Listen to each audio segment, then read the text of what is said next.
Assalamualaikum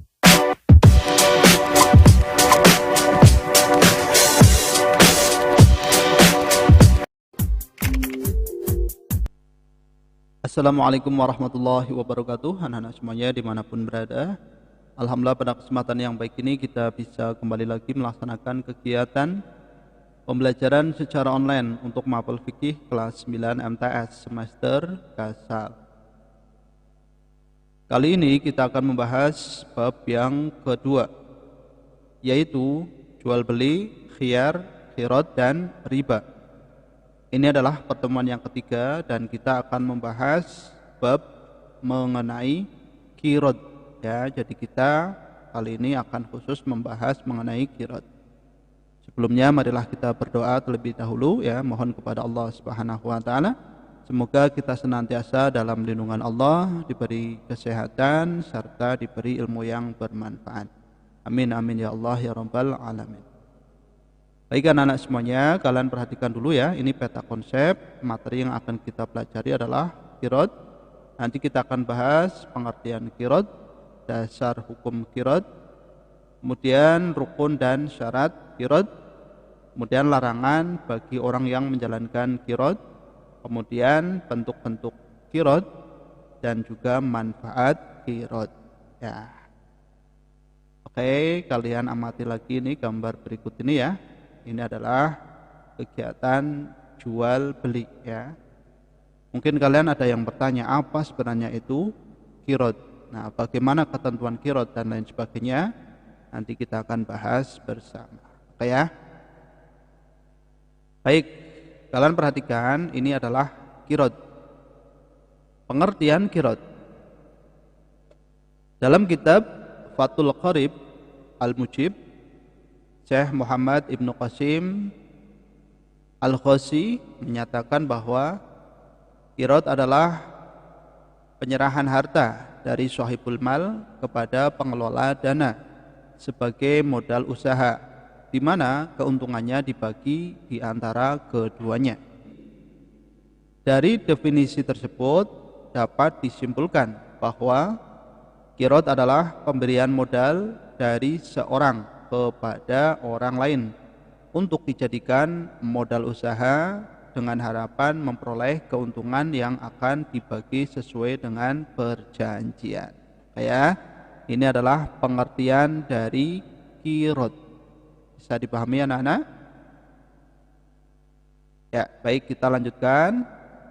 Selanjutnya yang kedua adalah dasar hukum qirad. Qirad dalam Islam hukumnya adalah mubah atau boleh, bahkan dianjurkan, karena di dalam qirad terdapat unsur tolong-menolong dalam kebaikan. Hal ini sesuai dengan hadis riwayat Ibnu Majah. Pak Guru bacakan artinya. Ada 3 pahala yang diberkahi, yaitu jual beli yang ditangguhkan, memberi modal, dan mencampur gandum dengan jeli untuk keluarga, bukan untuk dijual.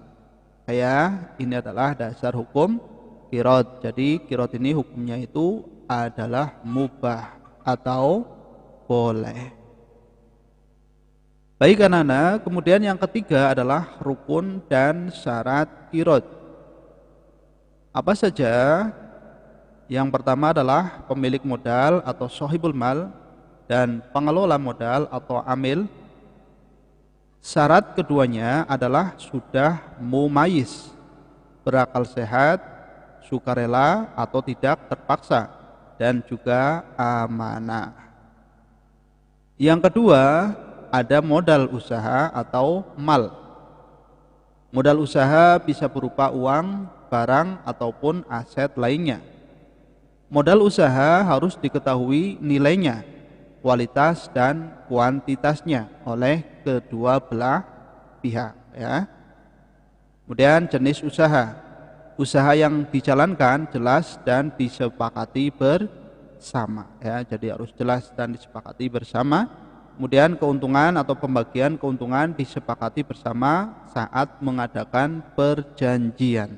Nah, ini penting ya. Kemudian ada ijab qabul atau serah terima, di antara keduanya dan harus jelas dan dituangkan dalam surat perjanjian. Nah, ini biar kuat, ijab qabulnya dituangkan dalam surat perjanjian. Oke, ini adalah rukun dan syarat qirad. Selanjutnya, larangan bagi orang yang menjalankan qirad. Apa saja? Yang pertama adalah melanggar perjanjian atau akad. Ini tidak boleh ya. Kemudian menggunakan modal untuk kepentingan diri sendiri. Ini juga tidak boleh. Menghambur-hamburkan modal usaha. Nah, ini juga tidak boleh. Kemudian yang keempat, menggunakan modal untuk perdagangan yang diharamkan oleh syara. Ini juga tidak boleh ya. Ini adalah larangan bagi orang yang menjalankan qirad. Bisa dipahami ya anak-anak ya?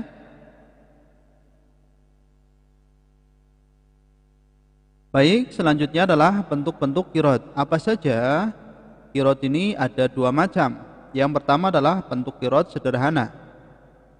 Qirad seperti ini dilakukan oleh perorangan dengan cara bagi hasil dan sudah ada sejak zaman Nabi Muhammad SAW, bahkan sebelum Islam datang. Qirad dalam bentuk ini dilakukan oleh umat manusia sebagaimana Nabi Muhammad SAW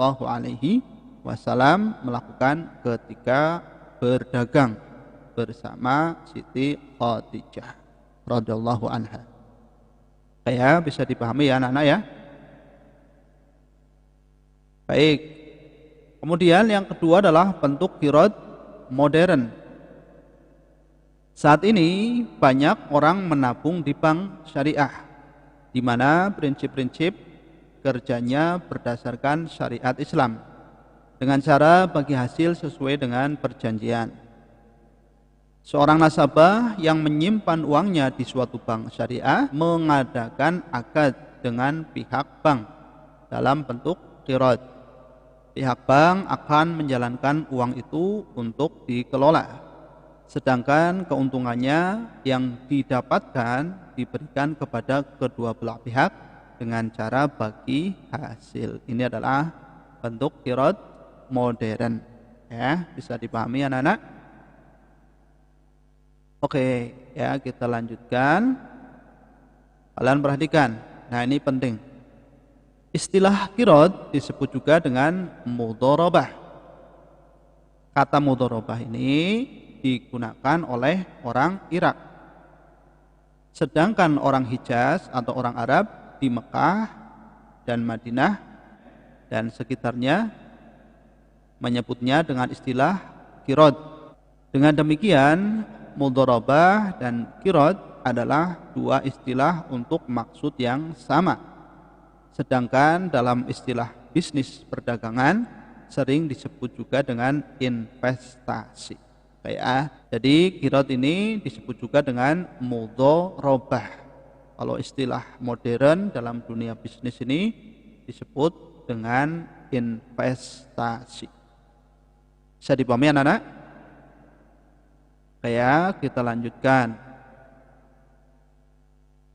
Nah, sekarang kita akan bahas beberapa ketentuan dalam qirad.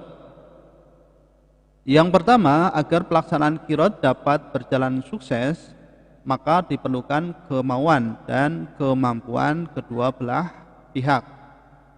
Kemudian pemilik modal harus mempunyai kepercayaan dan kecermatan melihat pengelola dan bidang usaha yang ia modali. Yang ketiga, pemilik dan pengelola modal harus jujur, bisa dipercaya atau amanah, dan bertanggung jawab serta profesional. Yang keempat, perjanjian antara pemilik dan pengelola modal dibuat dengan jelas untuk menghindari perselisihan sejak dini yang mungkin bisa terjadi. Jika perlu, menghadirkan saksi yang disetujui oleh kedua belah pihak. Selanjutnya, yang kelima adalah jika terjadi kehilangan atau kerusakan di luar kesengajaan pengelola modal, ditanggung oleh pemilik modal. Akan tetapi apabila kerusakan disebabkan kelalaian yang disengaja oleh pengelola modal, maka kerugian ditanggung oleh pengelola modal. Dan yang keenam adalah jika terjadi kerugian, hendaknya ditutup dengan keuntungan yang sudah didapatkan sebelumnya. Jika tidak ada, maka kerugian tersebut ditanggung oleh pemilik modal. Ya, anak-anak, ini adalah beberapa dari ketentuan qirad.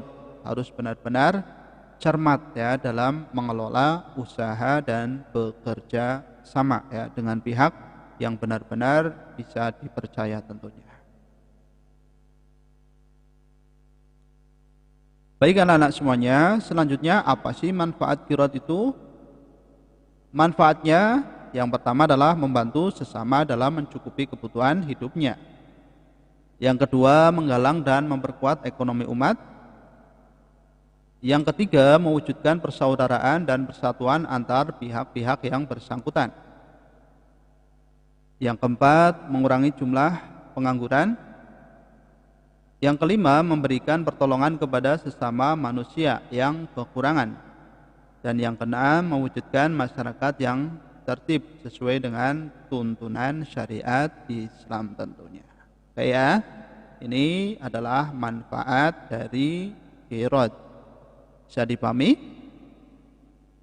Baik anak-anak, demikianlah tadi penjelasan Pak Guru ya mengenai qirad. Untuk selanjutnya silahkan kalian kerjakan latihan soal berikut. Kalian baca, cermati dengan baik, kemudian dijawab pertanyaannya.